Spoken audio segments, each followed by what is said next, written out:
मला पत्नी करतात तर सोबत तू माझ्या जागी तू नवरदेव झाला ना, मला माकडाचं तोंड देऊन तो मला अपमान केलास ना.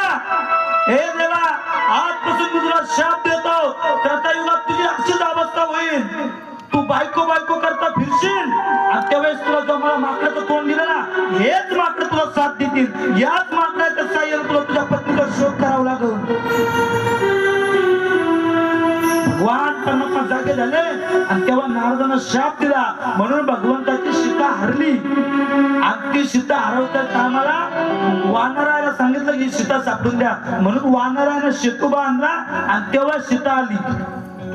हा शाप नारदाने त्यावेळेस भगवान विष्णूला दिला होता. लोक कैकेयला नाव ठेवतात. अरे कैकेयला नाव ठेवायची गरजच नाही, कारण जे लिखित आहे ते होणारच आहे. पण लोक म्हणतात माय कैकेयी सारखी वाईट बाईच नाही, कैकेयी तरी बरी आपल्यापेक्षा.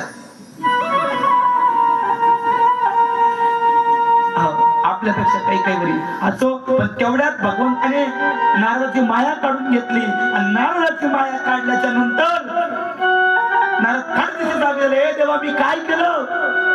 माझ्या देवाला मी शाप दिला. माया निघून गेल्याच्या नंतर बरं मी माझ्या भगवंताला, माझ्या प्रभूला, माझ्या ईश्वराला मी शाप दिला. काय पाप केलं देवा? मी मायेमध्ये भुलून गेलो होतो आणि या मायेत भुलल्यामुळे मी माझ्या देवाला शाप दिलो. नारद रडू लागले. अंतकरण भरून आलं नारदाचं. नारदाचे डोळे रडता यात नवल नाही. नारदाच्या हृदयातून सुद्धा अश्रू निघत होते. अंतकरण भरून आले माझ्या नारदाचं.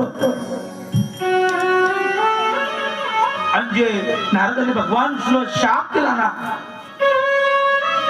भगवंता माफ करा, पण या शापमुक्तासाठी मी काय करावं? सांगितलं हे शाप मुक्त जर व्हायचं असेल ना, तर तुला आता एकच पर्याय, भजन कर.